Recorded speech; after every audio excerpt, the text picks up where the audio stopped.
Do in this video is take you through a MATLAB tutorial that will show us how to start with a spectrum and render it on a monitor. And that will illustrate a number of principles of color vision and color imagery and show you how to code that up so you can work with it in a more quantitative way than just thinking about the ideas would let you do.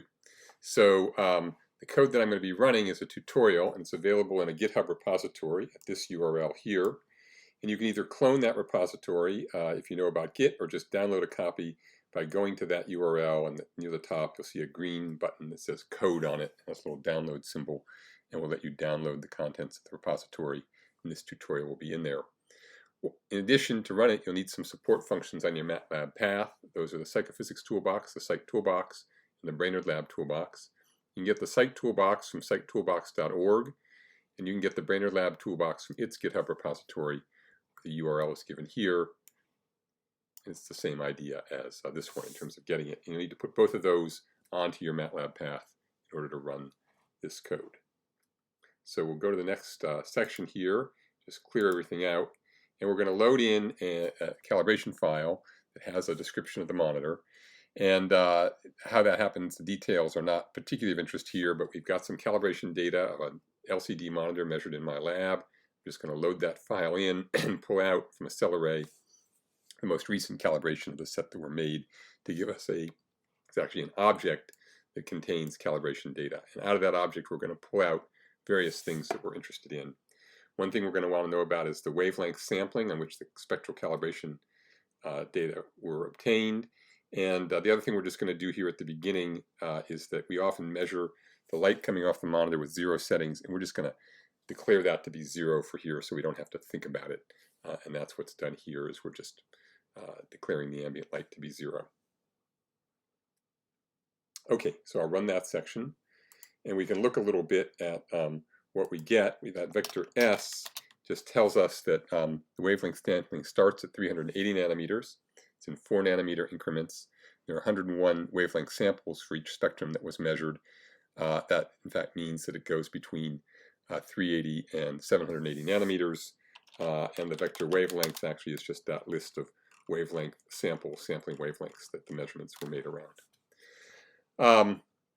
Okay, so we have that, and now we can get to more interesting parts of the calibration data.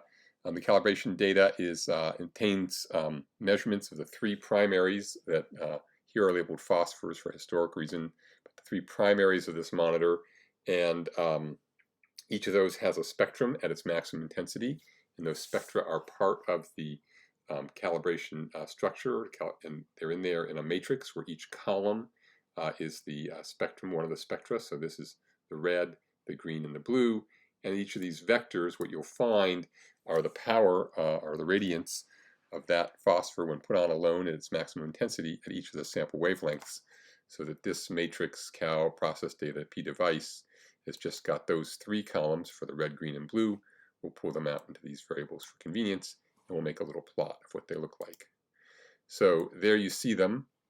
We have the radiance in watts per meter squared per steradian per wavelength bin. So what's the power in each of those 4 wavelength bins, which is the convention used in the Psych Toolbox, for better or for worse. And they have these shapes which are not unusual for LCD-based monitors. They're different than you'd see with a CRT monitor. There's a red, green, and blue primary that have their power when they're each turned on to their own maximum intensity alone. And so we just have those functions now available to us. Okay, so in order to get much further with thinking about how we're going to render things, we need to know things about the human visual system. And in particular, we like to know the cone spectral sensitivities, or fundamentals, that tell us how much each class of cones, the L, M, and S cones, are excited by light arriving at the eye at each wavelength. And in the Psych Toolbox, we have tabulated the Stockman-Sharp estimates of the cone fundamentals for small fields, 2 degrees fields, and so we can load those in. And then we'll want to have a consistent wavelength sampling, so this next little line of code here just splines those functions to the same wavelength sampling that we used in calibration, which may or may not be what was in this file, but we know it's in this file because it's one of the variables that came back. We can make a plot of the cone fundamentals. This may be quite familiar to you. Here they are. we have the L, long wavelength sensitive, green, middle wavelength sensitive, and blue, short wavelength sensitive cones. Each has got its characteristic spectral sensitivity as a function of wavelength, and those are in fact stored in the actual program here in this matrix T in the rows of this matrix. So T cones now has got in it, that's what we're plotting, the L, M, and S cone fundamentals in each of its 3 rows. And the number of columns is the number of wavelength samples that we're using, because we did the spline to make sure it's the same as those in the spectra. Now, the goal of this tutorial is to show how to render a spectrum, so we need to have a spectrum. And again, in the site toolbox, there's a data file that has the spectrum of CIE standard illuminant D65, which is as good as anything to try to render. And so we load that in, and I renamed it spectrum to render. And again, I'm splining it to be at the same wavelength sampling as we're using for everything else. And also, I've kind of looked ahead and found a scale factor of this file, which is in sort of arbitrary units, to bring it into a range where if we think about it as being in the units of radiance that we are using to describe the monitor, its scale is commensurate, so it will sort of be in the range of intensities that the monitor can display, and that's this magic number here, which again is just a matter of convenience here to try to render a spectrum that actually can be rendered on this monitor. So let's load that in and have a look. We can plot it. There it is. For those of you who've seen D65, it looks just like this. This is wavelength. Here's the radiance or the spectral power on this axis. As we loaded it in, it's in rather arbitrary units. And as I say, I've scaled into units that made sense for the monitor. So we've got that. Move it aside. Okay, so we'd like to compute the LMS cone excitations to the spectrum we want to render, because the principle we're going to use is we're going to try to produce on the monitor a mixture of the monitor phosphor or the monitor primaries that produce the same cone excitations as the spectrum we're rendering. And so what we need to do is compute those LMS cone excitations, and we do that by taking each of the cone spectral sensitivities and at each wavelength multiplying it by the power coming in and then summing up over wavelengths. And this turns out to be done in a rather compact way in MATLAB as a matrix multiplication. As you recall, T cones in each row has got the spectral sensitivity of one cone type at each of the sample wavelengths. And you can think of a matrix multiplication as taking the dot product of the first entry of this would be the dot product of the first row of the matrix times the column vector of the spectrum, which ends up being taking the sensitivity at 380 nanometers and multiplying it by a power at 380, and then the sensitivity at 384, multiplying by the power at 384, so forth all the way up to 780, and then summing them up. That's what this matrix multiplication is a shorthand for, one way to think about it. And then that's repeated for both or all 3 rows of T cones, so that when we execute this, we get a little column vector, which are the LMS cone excitations corresponding to this spectrum we're trying to render. And if you're not familiar with matrix multiplication, you may want to try just writing an explicit little loop that goes through and does the same thing a little bit more slowly. And that would be an exercise you could try, and to verify that what this has done is what I said. There is a little detail here about units in the site toolbox, as I mentioned above. The convention we tend to use is that spectra are provided as power per wavelength sampling interval, and for that reason we don't need to multiply by the wavelength sampling interval when we do this, because it's already incorporated into the units of power. And in fact, this spline routine here, when you change wavelength sampling, actually ensures that that convention is maintained when you spline spectral power distributions. Other packages and other things specify power per nanometer, and if you did that, you'd have to multiply by the number of nanometers in each wavelength sampling interval here. It's not really a detail that's conceptually interesting, but it would be important if you were working with real lights and concerned with matching them exactly. Okay, so we've done that. Now what we want to do is figure out what RGB values do we need to send in our image to produce a mixture of primaries that produces the same excitations as these here that we have in this little vector. And to understand how to do that, we're going to go in several steps. First of all, as we'll come to below, we're not going to worry about something called gamma correction quite yet. We're going to think of little r, g, and b as being the proportion of each primary relative to its maximum in the mixture of the light at any pixel. So then the first thing we'll try to do is understand the relationship between the little RGB numbers and the amount of spectrum that comes off the monitor. And that's actually quite simple. So here's a little RGB example, 0.2, 0.5, 0.9, which is saying I want 0.2 of the red phosphor relative to its maximum, 0.5 of the green, and 0.9 of the blue. And I made this a little column vector with this transpose. And so the spectrum coming off the monitor would be computed as the little r value, which is RGB example sub 1, the 0.2, times the red phosphor spectrum. That'll give me a column vector that's a scaled version of the red phosphor. And I'll add to that the G value, RGB example sub 2, which is 0.5 times the green phosphor, and add to that RGB example sub 3 times the blue phosphor, and this sums them up. So we could do that, and that'll give us monitor spectrum example that corresponds to RGB example. So this tells us about how to go from RGB to the spectrum coming off the monitor. Now, we could do that in a different way, and actually we can do it as a matrix multiplication. Remember that the RG and B spectra are in the columns of this matrix, cal.processData.pDevice. And so each column there is one of these phosphor spectra, and this is a little column vector. And another way to think about matrix multiplication is that I take the values in the column vector on the right, I weight each of the columns in the matrix on the left by those, and then I sum them up column-wise.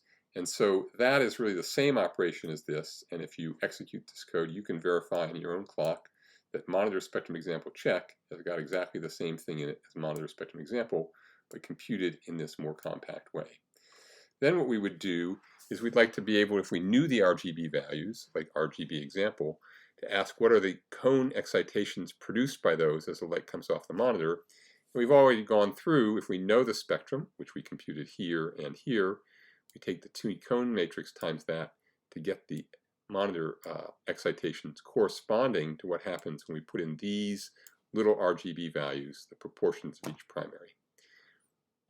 Okay, so we can then, actually if we wanted to, note that we could combine those steps and pre-compute the matrix that maps between the RGB vector and the LMS excitation. So we could compute something called RGB to LMS matrix, which basically does this step and then follows it with this step. So that's t-cones times cal.processData.pDevice, which we would multiply by some RGB values to get LMS values. And that matrix is a little 3x3 matrix. And if we then just took that matrix times RGB example, we ought to get the same thing as we got when we did it here.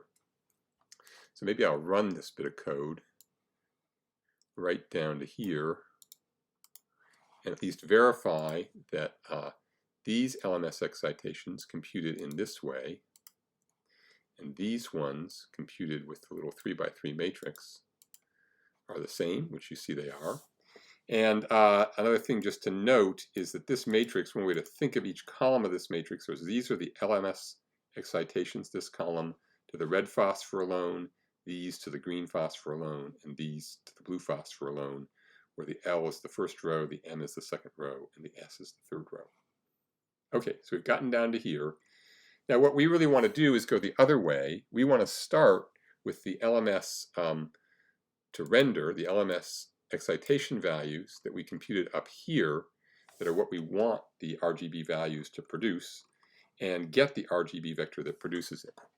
So that's really inverting this relationship. This goes from RGB to LMS. We want to go from LMS to RGB.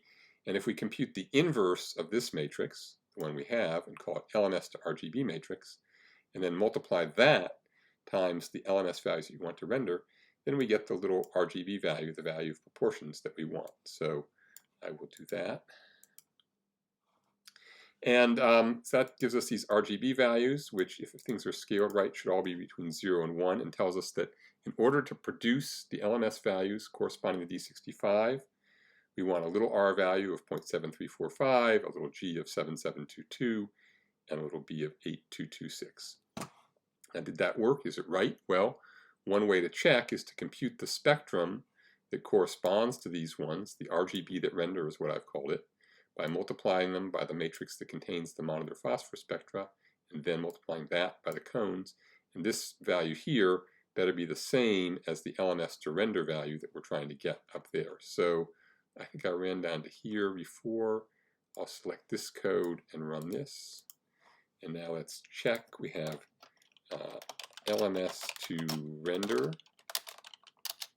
We have LMS to render check.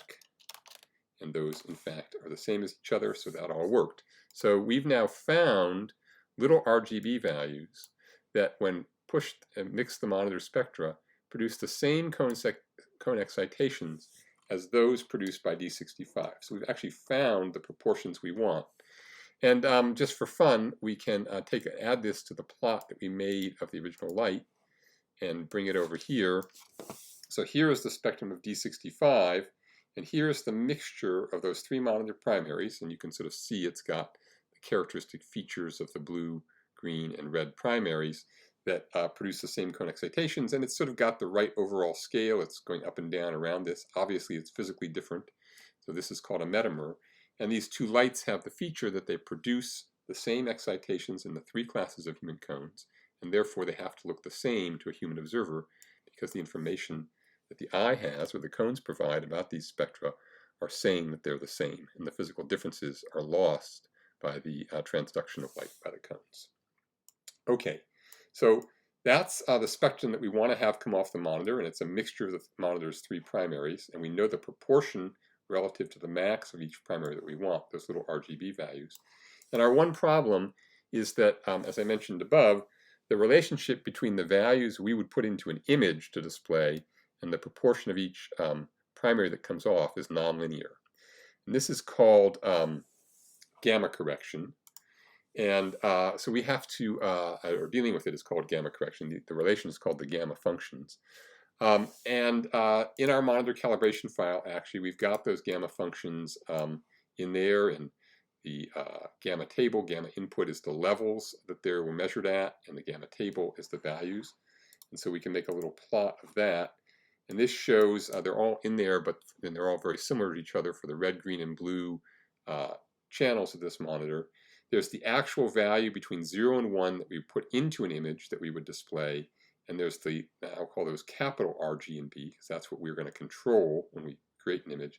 And the mixture RGB, the little proportions that come off, are not a linear function, not a one-to-one function of what we put in, but rather have this accelerating power function-like shape. And actually the term gamma curve refers to the fact that in the notation used to describe or approximate these as power functions, often the symbol gamma was used in the early literature.